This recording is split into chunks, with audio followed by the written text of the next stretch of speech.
الحمد لله رب العالمين والصلاة والسلام على سيد الأنبياء والمرسلين أما بعد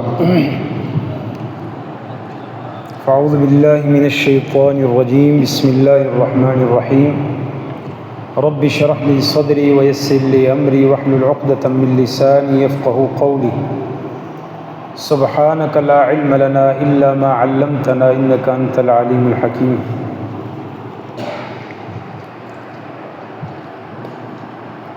أعوذ بالله من الشيطان الرجيم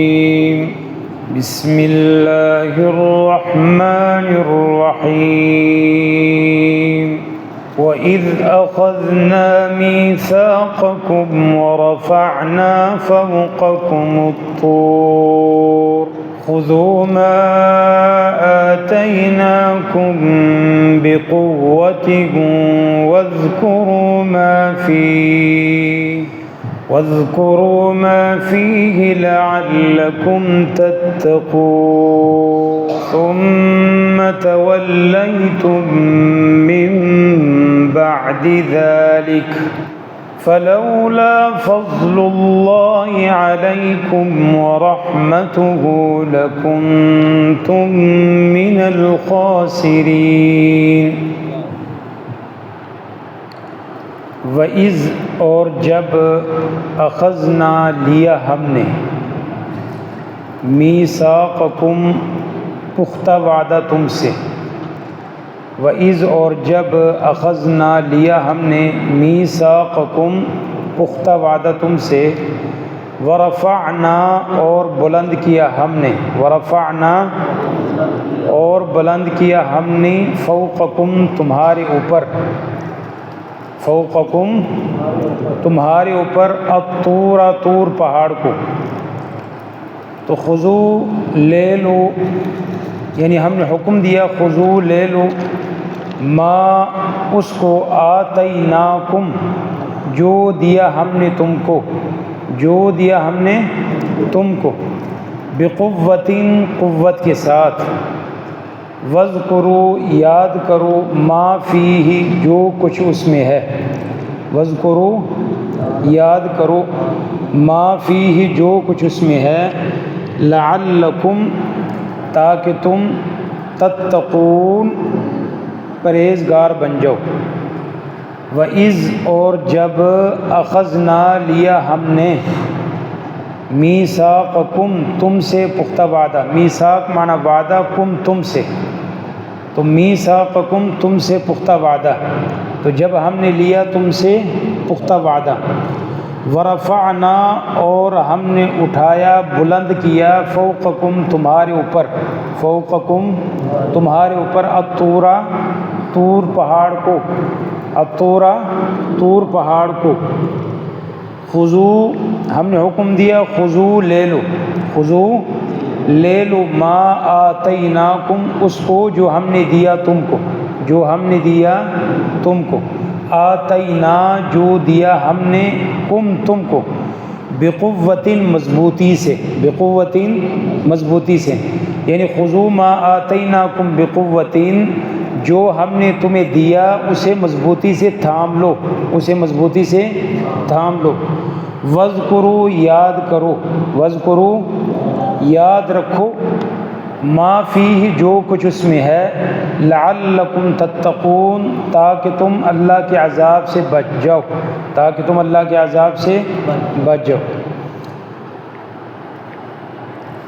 ثم تولیتم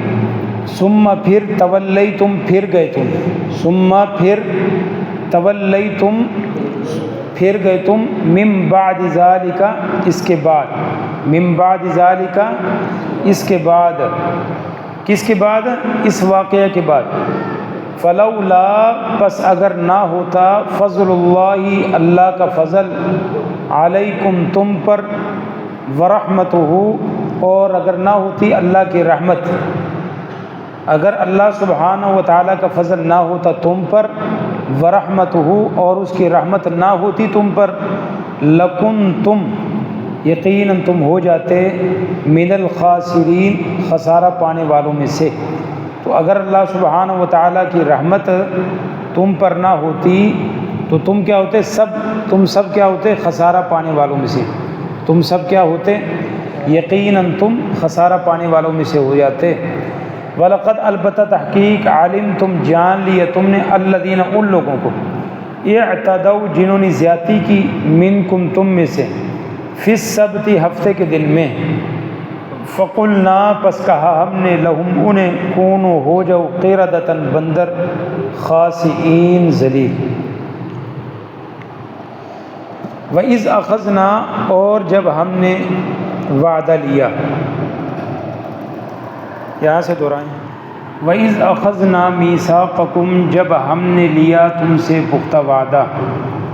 جب ان کو اللہ سبحانہ و تعالیٰ نے تورات پر جو کتاب پیچھے دی گئی تھی احکامات پر عمل کرنے کا کہا، تو وہ تو من و سلوہ پر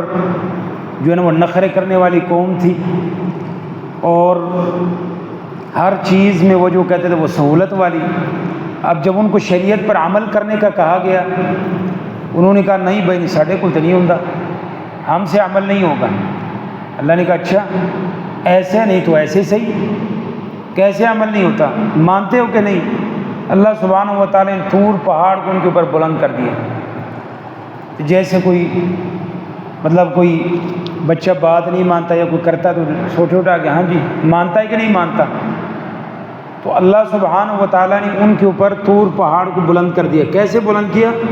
دوسرے مقام پر اس کا ذکر ہے کہ وَإِذْ نَتَقْنَا الْجَبَلَ فَوْقَهُمْ كَأَنَّهُ ظُلَّةٌ، تو جب ہم نے ان کے اوپر جو ہے نا وہ طور پہاڑ کو جو ہے نا وہ اللہ سبحانہ و تعالیٰ فرماتے ہیں وہ جب پہاڑ ان پر جھک گیا، کیسے جھک گیا؟ كَأَنَّهُ ظُلَّةٌ، ایسے جیسے سائبان ہے، پورا ان کے اوپر اٹھا دیا گیا۔ وَظَنُّوا أَنَّهُ وَاقِعٌ بِهِمْ، اور انہوں نے یقین کر لیا کہ یہ تو بھائی ہمارے اوپر اب آیا ہی آیا، تو لہٰذا انہوں نے کیا کیا؟ انہوں نے کہا کہ جی بالکل ہم عمل کریں گے، منوعاً عمل کریں گے، بالکل ہم کریں گے، ہم اس پر وعدہ کرتے ہیں، ہم اس پر عمل کریں گے۔ تو اس کا ذکر اللہ سبحانہ و تعالیٰ فرما رہے ہیں کہ وَإِذْ أَخَذْنَا مِيثَاقَكُمْ جب ہم نے لیا تم سے پختہ وعدہ، اور پختہ وعدہ کیسے لیا؟ طور پہاڑ کو بلند کر کے، کیونکہ تمہارے نخرے نہیں جا رہے تھے۔ وَرَفَعْنَا ہم نے بلند کیا فوقکم تمہارے اوپر طور پہاڑ کو، اور ہم نے کہا کہ خذو لے لو، یہ جو تمہیں احکامات مل رہے ہیں جن پر تم کہہ رہے ہو عمل ہم سے نہیں ہو سکتا، کہا لو اب خذو لے لو ما آتیناکم، پکڑو اس کو جو ہم نے تمہیں دیا ہے بقوتاً مضبوطی کے ساتھ، وذکروا یاد کرو جو کچھ اس میں ہے، جو کچھ اس میں اس کو یاد رکھو، لعلکم تتقون تاکہ تم اللہ سبحانہ و تعالیٰ کے عذاب سے بچ جاؤ، تاکہ اللہ سبحانہ و تعالیٰ کی عذاب سے بچ جاؤ۔ تو یہاں اللہ سبحانہ و تعالیٰ نے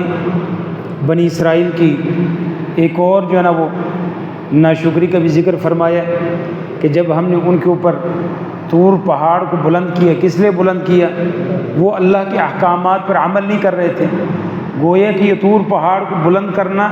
ان کے لیے وہ باعث رحمت ہی تھا، تاکہ وہ اس پر کیا کریں؟ عمل کریں، شریعت پر عمل کریں۔ چاہے وہ دو چیزیں ہوتی ہیں، یا انسان خوف کے ساتھ کسی بھی چیز پر عمل کرتا ہے، قانون کا خوف ہے، یا انعام کا لالچ ہے، یہی دو چیزیں ہوتی ہیں۔ اسی لیے اللہ سبحانہ و تعالیٰ آپ دیکھتے ہیں ہر جگہ پر یا تو جنت کا لالچ انسان کو دیا جاتا ہے، جنت کی نعمتوں کا تذکرہ ہے، اگر جنت کی نعمتوں کا تذکرہ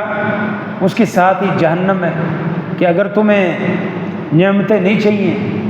اور تم وہ نہیں حاصل کرو گے تو دوسری صورت جہنم ہے۔ ایک تمہیں حاصل کرنی ہے، یا جنت حاصل کرو، دوسری صورت میں جہنم ہے، نعوذ باللہ۔ تو یہ چیز ہے کہ اگر تمہیں شوق ہے تو جنت کا شوق کرو،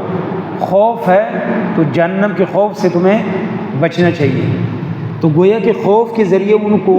ان سے وعدہ لیا گیا، عہد لیا گیا، اور طور پہاڑ کو ان کے اوپر بلند کر دیا گیا، اور ان کو کہا کہ خذو لے لو ما آتیناکم جو بھی ہم نے تمہیں دیا، بقوت مضبوطی کے ساتھ، وذکروا یاد کرو ما فیہ جو کچھ اس میں ہے، لعلکم تتقون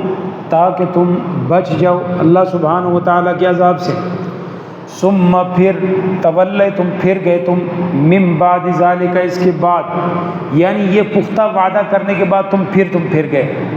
اور جب وہ صاحبان ہٹ گیا بعد میں تم نے کہا کون سا وعدہ کون سا کیا، ہم نے تو کوئی نہیں کیا تھا، بس وہ پھر گئے اس کے بعد۔ فلولا فضل اللہ اگر نہ ہوتا اللہ کی فضل تم پر، ورحمت اور اس کی رحمت، لکنتم یقیناً تم ہو جاتے من الخاسرین خسارہ پانے والوں میں سے۔ یعنی اس سارے عہد و پیمان کے بعد انہوں نے بہت سے باتوں میں سے تورات سے کنارہ کشی اختیار کی، انہوں نے تورات میں تحریف کی، اس کے آیات کو چھپایا، انبیاء کے احکام کی نافرمانی کی، بعض کو جھٹلایا اور بعض کو قتل کیا، میدان طی میں عجیب و غریب نعمتوں کے مشاہدے کے باوجود موسیٰ علیہ السلام پر بار بار اعتراضات کیے، ان کے حکم عدولی کی اور انہیں سخت تکلیف پہنچائی، اور ارض مقدس میں داخلہ کا حکم ہوا صاف انکار کر دیا، اور حتیٰ کہ موسیٰ علیہ السلام نے خود کو ان نافرمانوں سے الگ کرنے کی دعا کی۔ موسیٰ علیہ السلام نے کہا بس تمہارا کام ہے اس بستی میں داخل ہو جاؤ اور اللہ سبحانہ و تعالیٰ تمہیں فتح سے نوازے گا، تم فاتح بن کر داخل ہو جاؤ گے۔ انہوں نے کہا نہیں موسیٰ، وہ تو جنگجو قوم ہے، لڑائی کرنے والی قوم ہے، ان کے پاس ٹیکنالوجی ہے، وہ تو بہت آگے ہیں۔ فاذهب انت وربک فقاتلا انا ہاہنا قاعدون، موسیٰ اس طرح کر تو اور تیرا رب جاؤ، ہم ادھر بیٹھے ہوئے ہیں، آپ دونوں جا کے نعوذ باللہ لڑائی کرو، جب فتح ہو جائے تو جب وہ فتح ہونے کے بعد پھر ہمیں بلانا، ہاں جی راستہ صاف ہو گیا اب تم آ جاؤ۔ ایسے ناشکر قوم تھے، یعنی نبی کو کیا کہہ رہا ہے فاذهب انت وربک، نعوذ باللہ، تو جا موسیٰ تو تیرا رب جا، جب بالکل کھاتا صاف ہو جائے، بالکل تیاری ہو جائے اور بالکل سارا فتح ہو جائے، کوئی چیز رہنے، پھر ہمیں کہو جی آ جاؤ جی، تمہیں جو ہے نا ملک مل گیا تھا، تمہیں بادشاہت مل گئی، تمہیں سارا کچھ مل گیا۔ ایسے تو اللہ سبحانہ و تعالیٰ نے موسیٰ علیہ السلام نے، اللہ نے پھر ان کی سزا کیا مقرر کی، فَإِنَّهَا مُحَرَّمَةٌ عَلَيْهِمْ 40 سنة، یعنی 40 سال وہ وہاں ایک ہی میدان میں پھرتے رہے، جہاں مرضی پھرتے، نکل نہیں سکتے تھے، اللہ نے ایسی سزا دی، اللہ کے لیے کوئی مشکل نہیں، یعنی اسی جگہ کو اللہ ہمارے لیے بنائے، ہم 50 سال بھی یہاں سے نکلنا چاہے نکل نہیں سکتے تھے، ایسے ان کے لیے کر دیا۔ تو موسیٰ علیہ السلام نے رب انی لا املک الا نفسی، اللہ میں تو اپنی جان کا مالک ہوں، میرا بھائی موسیٰ ہے، یہ اللہ ہم دو ہی ہیں، باقی تو کسی کا کچھ بھی نہیں کر سکتے۔ فافرق بیننا و بین القوم الفاسقین، اللہ اس فاسق قوم کے درمیان ہمارے درمیان کیا کر دے، اللہ ہمیں الگ کر دے۔ تو یہ تو ان کی پہلو کا حال تھا جو پہلے تھے موسیٰ علیہ السلام کے دور میں یہودی، اور یہ بعد والوں کا کیا حال ہے، بعد والوں کا حال وہی ہے، نبی علیہ السلام کو پہچاننے کے باوجود آپ پر ایمان نہیں لائے، صرف ایمان نہیں لائے نہیں بلکہ 2-3 بار آپ پر قاتلانہ حملے کیے، کہیں نعوذ باللہ چکی کی نیچے آپ کو گرانے کی کوشش کی، آپ کے اوپر چکی گرانے کی کوشش کی، کہیں آپ کو زہر دینے کی کوشش کی، کہیں کافروں کے ساتھ مل کر آپ کے خلاف سازش کی، حالانکہ یہ سب جانتے تھے کہ نبی علیہ السلام سچے رسول۔ تو یہ ایسے ہیں، ثم تولیتم من بعد ذلک، پھر تم پھر گئے اس کے بعد، فلولا فضل اللہ اگر نہ ہوتا اللہ کا فضل تم پر اور اس کی رحمت، یقیناً تم ہو جاتے من الخاسرین خسارہ پانے والوں میں سے، یعنی ان تمام نافرمانیوں کے باوجود فوراً عذاب کے ساتھ ہلاک کرنے کی بجائے تمہیں توبہ استغفار کی مہلت دی گئی، تمہیں جو ہے نا وہ کچھ بھی نہیں کہا گیا۔ نبی علیہ السلام کے زمانے میں دیکھیں بھائی جہاد کیا گیا ان کے ساتھ، اور مومنوں کے ذریعے سے ان کو جو ہے نا وہ جہاد کے ذریعے ان کو جو ہے نا وہ نیست و نابود کیا گیا، جزیرۃ العرب سے ان کو نکالا گیا، لیکن اللہ سبحانہ و تعالیٰ کی طرف سے عذاب کے ذریعے سے ان کو کچھ بھی نہیں کہا گیا نبی علیہ السلام کے دور میں۔ اور پہلے بھی موسیٰ علیہ السلام نے دعا کی، عذاب ان پر آئے ہیں لیکن ایسے عذاب نہیں ہے کہ ایک ہی بار وہ سارے جو ہے نا وہ ختم ہوئے۔ تو اللہ سبحانہ و تعالیٰ کا فضل پھر بھی تم پر رہا، اگر اس کا فضل نہ ہوتا اور اس کی رحمت نہ ہوتی تم یقیناً خسارہ پانے والوں میں سے ہو جاتے۔ اب یہاں سے مزید ان کی مزید کرتوتوں کا ذکر ہو رہا ہے۔ جو کرتوت وہ کیا کرتے تھے، جس کا ذکر ایک مکمل جو ہے نا ان کا واقعہ ہے، جس کا تعلق آگے بھی آیات آ رہی ہیں، جس کا انشاءاللہ آگے بیان ہوگا۔ اللہ سبحانہ و تعالیٰ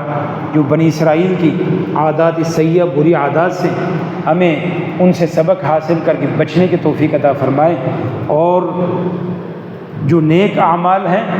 ان کو ہمیں اپنانے کی توفیق عطا فرمائے۔ یہ اللہ سبحانہ و تعالیٰ ان کے اعمال قبیحہ خبیثہ کا ذکر اسی لیے کر رہا ہے تاکہ ہم ان چیزوں سے بچیں، تو اللہ سبحانہ و تعالیٰ ہمیں بچنے کی توفیق عطا فرمائے۔ سبحانک اللہم و بحمدک، اشہد ان لا الہ الا انت، استغفرک و اتوب الیک۔